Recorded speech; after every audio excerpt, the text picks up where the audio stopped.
Hello kakabsat, this is Jen GB and welcome back again to my channel. For today's video, ayan, nandito lang naman tayo sa kwarto natin. Sa kwarto namin ni Lalabs. Yeah. Oh, hindi kayo maniwala. And for today's video, we're going to make unboxing, re-unboxing. Kasi before, meron akong, nasa Hong Kong pa ako, LDR pa kami Lalabs, meron akong gift sa kanya na V8 at saka merong ring light. So, dahil busy-busy na siya sa work niya at team leader na siya, so hindi na siya nakakapag-live. At ang gagawin natin, so nung umuwi ako ng Pinas, sinanap ko kung nasaan. So nakatago lang siya. So ayun, gagamitin natin ngayon yung ring light tsaka V8 niya. Meron din akong V8 pero tatry din natin yung kanya. And re-unbox natin at isi-set natin dito banda. Yan, dito kasi nandito yung laptop ko. Tatry natin mag-live din kasi ang tagal ko nang hindi nakakapag-live at try natin kung okay ang live or sa Premiere lang. So, tara, samahan niyo ako at isa-set natin. At pinoproblema ko kung saan ko ilalagay yung mic. So, tingnan natin and samahan niyo ako.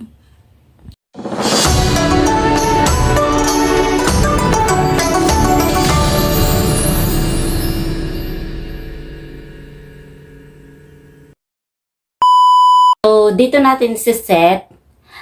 Before, meron akong table kasi doon sana ako mag-vlog or magla-live. Kaso, masikip na dito sa kwarto. Maano lang kasi itong kwarto namin. Yan yung bed. Tapos yung aming lagay ng damit. Yan. Ito lang naman ang space namin ni Lalabs. So, kung lalagay ko pa yung table dito, medyo masikip na wala na kaming madaanan. So ang gagawin ko is dito na lang. Then, maybe bibili na lang ako ng gaming chair. Charot!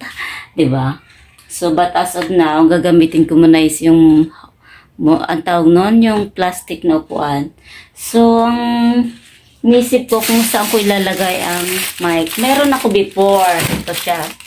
Kaso nilagay ko na lang, sinabitan ko na ng mga ano nilalabs, tawag nito, mga cup niya. Kasi nasira yung sa paglalagay ng box nung pinadala ko na bali siya. Nasira yung lagayan niya ng mic. Ayan na siya. Pero meron tayong maliit na ring light. Gumagana pa naman. Kaso ito, nabali yung lagayan niya ng mic. So, hindi ko na magagamit. So, gawa tayo ng iba. Ito yung sa mic, sa holder ng mic. So, try natin ikabit. Ayan, ang ginawa ko na lang is tinugtog ko na lang dito. Nipit ko na lang dyan. O, diba? And then, ang next step, ito yung V8 ni Lalabs. Ang ating mic. So, here's the mic naman. So, set natin. So, here's the mic. Akin to, from Hong Kong pa to. Ha? Nag-vlog ako, tita. Nakita mo na? Hindi, akin to. Early the next morning.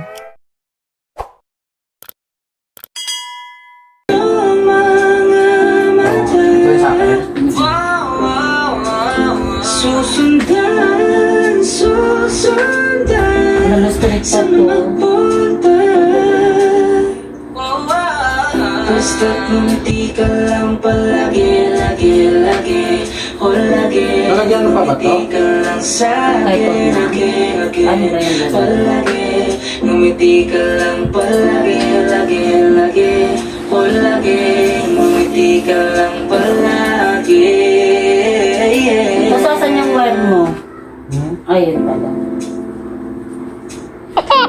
Na na na, yeah. Wala na, bigat na. Ngumiti ka lang Hindi na kaya. palagi.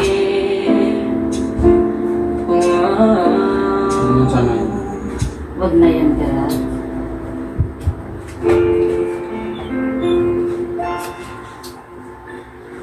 Bigat. Wag na yan. O dyan na lang ipit sa ano, dito na lang ulit. Hindi, pwede nga naman yan. Bigyan ng...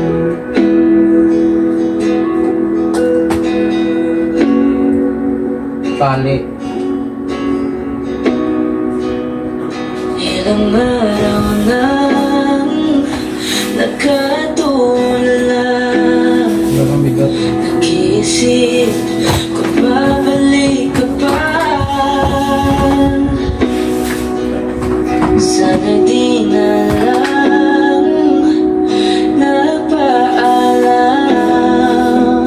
Itong mali sa walang kwentang dahilan, Ano nga?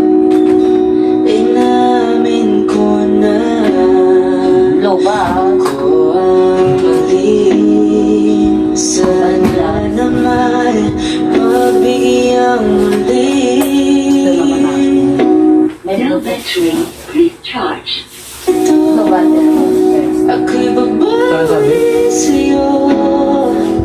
Hindi pa lubat yan sa'yo. Unti-unting ibabalik ang No battery, please charge. Kasi sa'yo, ano, kasama babago ginamit mo yung original. sa parang gusto mo. No battery, please charge.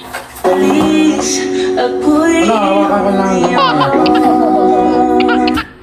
Paano garatan mo na?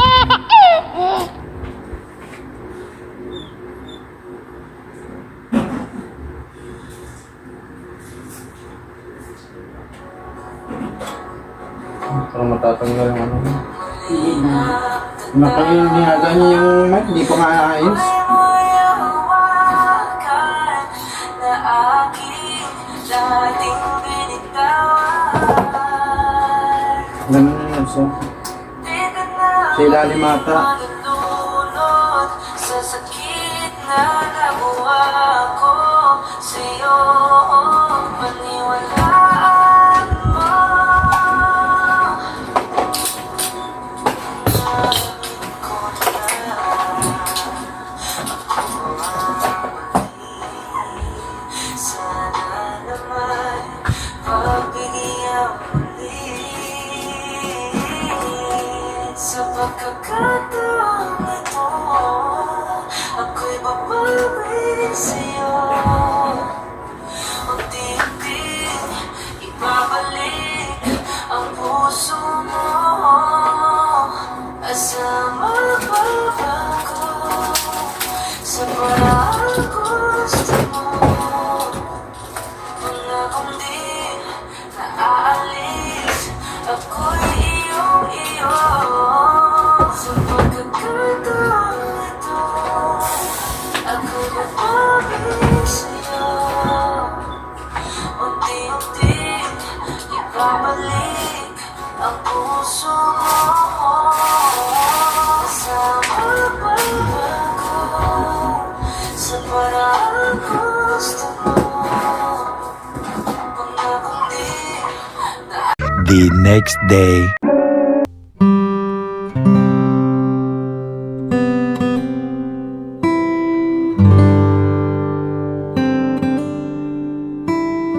So ayan, na-set na namin ni Lalabs. Buti tinulungan ako ni Lalabs sa paggawa nito.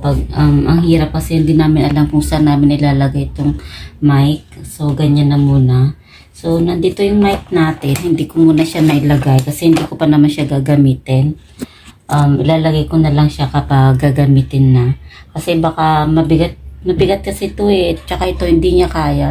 Baka matumba. So ito yung mic ni Lalabs. At saka itong isa naman ang mic ko. Yan. Pwede mong tanggalin yung cover niya. Yan. Diba? Ang cute. Tapos nandito din yung V8 ko. Si Lalabs nandito din yung V8 niya. So, bali, ang kulang na lang is ang set up ang mic. Yun na lang. Tsaka ang V8. Isip ko pa kailan magla-live. Maybe Sunday or Monday next week. At ang problem is wala pa akong upuan. Yes. Di pa tayo nakabili ng upuan na pwede kong na maabot ko tong ano namin kasi mababa lang yung upuan namin. Yan o, di ba? Tapos yung electric pa nasa upuan siya. So, ganyan. Ganyan ang setup ng ano natin. Iniisip ko kung maglalagay pa ng maliit na mesa na lang dito para dito sa ano natin. Kaso baka masikip na dito sa kwarto. Tsaka di na kasya. So yan yung laptop natin at nagpe-play muna tayo ng mga watch natin. O diba? Tapos ito ring light ko to. Dati merong mic dito. Kaso dahil pinabox ko to, naputol yan. Putol din yung lagayan ng isang cellphone na katulad nito. So, itong ring light, maliit. Pero meron pang isang ring light, yung bigay ko kay Lalabs. Nandito din, maybe, hindi ko alam kung saan din natin isi-set yun. Para sa ano natin, para maganda kasi medyo malabo lang tong ilaw. Mas maganda kasi kapag may ring lights, para maganda naman yung face lock natin kahit hindi na tayo mag-makeup or mag-ayos-ayos ng mukha natin, di ba? Tsaka hindi kita yung eyebags natin. So, that's our for today's vlog. Ayan, mga pag-set up natin ng ating V8 or ang ating condenser. Kung paano tayo dito. Ang gagawin natin paano mag-live. Kasi sa Hong Kong, dati nasa Hong Kong ako, sa mesa na lang ako dati nagla-live. Kaya sa kwarto ko, sa bed, ganun. At ngayon try natin dito kung paano tayo mag-live dito sa bahay. O diba? Yun nga lang kasi minsan maingay sa kapitbahay natin, nagpapa-music sila, ganun. So hindi tayo makapag-concentrate kasi maingay, tsaka baka ma-CPR pa tayo, diba? So baka hopefully baka every Sunday or every day of the Lalabs tayo magla-live at basta may time try natin mag-live din, diba? So that's all. Thank you for the support mga ka-team natin dyan, Pasaway tsaka Team Sweno. Maraming masaya ako kasi nandyan pa rin kayo, lakas support, Team Pasaway, Marupok tsaka Team Sweno. Maraming salamat at kay Lalabs also. And sa BFF ko, maraming salamat at happy ako kasi okay na kayo. Sana tuloy-tuloy lang natin to at walang iwanan. God bless po sa ating lahat and